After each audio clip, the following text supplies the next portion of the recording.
केले के पेड़ को ध्यान से देखे तो यह किसी भारतीय स्त्री का कल्पना जैसा लगता है। पत्तों पत्तों में लिपटा तना ऐसा लगता है जैसे किसी महिला ने साड़ी लिपट रखी है और सबसे ऊपरी भाग में फलों की शाखुनामा आकृति जमीन की ओर ऐसे लटकती है जैसे फूलों से सजी हुई किसी महिला की चोटी।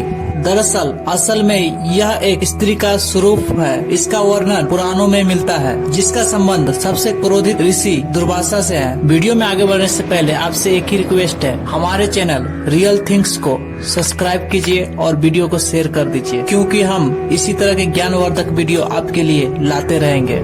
एक कथा के अनुसार महर्षि अत्रि और अनसुईया के पुत्र दुर्वासा बहुत ही क्रोधित स्वभाव के थे, लेकिन उनके अंदर ऋषि संस्कार बचपन से ही प्रबल थे और वह 5 वर्ष की अवस्था आते आते ध्यान साधना में लीन रहने लगे थे। दरअसल दुर्वासा महादेव के क्षुद्र स्वरूप रुद्र के अंश से उत्पन्न हुए थे। क्रोध ही अनेक स्वभाव का मूल्य था और उन्होंने तमाम ज्ञान पाने के बाद भी इसे त्याग नहीं सके। बड़े होते होते जब माता पिता ने देखा कि बालक के अंदर वैराग्य अधिक उत्पन्न हो रहा है और वह समाज की व्यवहारिकता को नहीं समझ पा रहा है, तब उन्होंने उनका विवाह ऋषि अम्ब की कन्या से करा दिया। ऋषि अम्बरीश दुर्वासा के क्रोध को जानते थे, इसीलिए पुत्री के साथ कोई अनिष्ट न हो सके इसलिए भी चिंतित थे। उन्होंने ऋषि दुर्वासा से पत्नी से कोई भी भूल हो जाए तो उन्हें क्षमा कर दे। तब ऋषि ने उन्हें वचन दिया कि वह अपनी पत्नी की 100 अपराध क्षमा कर देंगे। गृहस्थी जीवन में कुछ बातें ऊपर नीचे तो होती रहती है।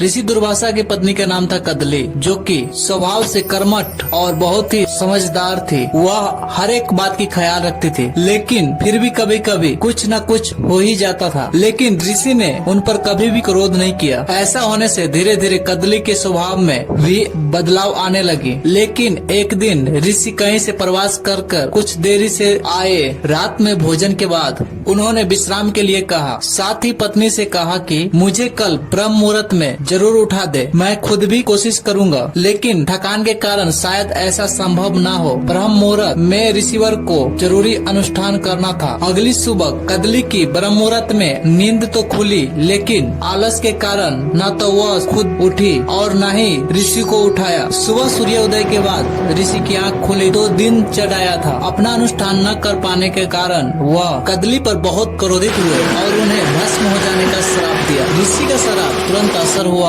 और कदली राख बनकर रह गई। ऋषि दुर्वासा को भी इस घटना पर बहुत दुख हुआ, लेकिन अनुशासन स्थापित करने के लिए उन्हें ऐसा करना पड़ा। जब कदली के पिता महर्षि अम्बरीश आए तो अपनी पुत्री को राख बना देख बहुत ही दुखी हुए। तब ऋषि दुर्वासा बोले, मैं आपका अपराधी हूँ, मुझे दंड दीजिए, श्राप दीजिए। तब ऋषि अम्बरीश बोले, आप में और मुझ में यही भेद है, मैं आपको श्राप नहीं दूंगा, जबकि आप बिना अपराध के किसी को भी श्राप दे देते हैं। किंतु आपके क्रोध में भी ईश्वर की कोई परम इच्छा का संकेत छुपा है। आपके क्रोध के माध्यम से वो संसार के कल्याण करना चाहते हैं। क्रोध आपका दोष अवश्य है, फिर भी आप एक महान ऋषि हैं, इसलिए आप अपने श्राप को वरदान में परिवर्तित कर सकते हैं। तब ऋषि दुर्वासा ने वरदान दिया, कहा, देवी कदली को अपने अनेक जन्मों के पुण्य के कारण महाफल प्रदान करने वाला वृक्ष बनने की सौभाग्य प्राप्त होगा। ऐसा फल जो प्रत्येक पूजा और यज्ञ का भाग बनेगा, जो समस्त जीवों को संपूर्ण पोषण देगा, और यह मेरे वरदान के कारण होगा। तभी देवी कदली फल के रूप में उत्पन्न हो गई। देवी कदली को वरदान दिए कि तुम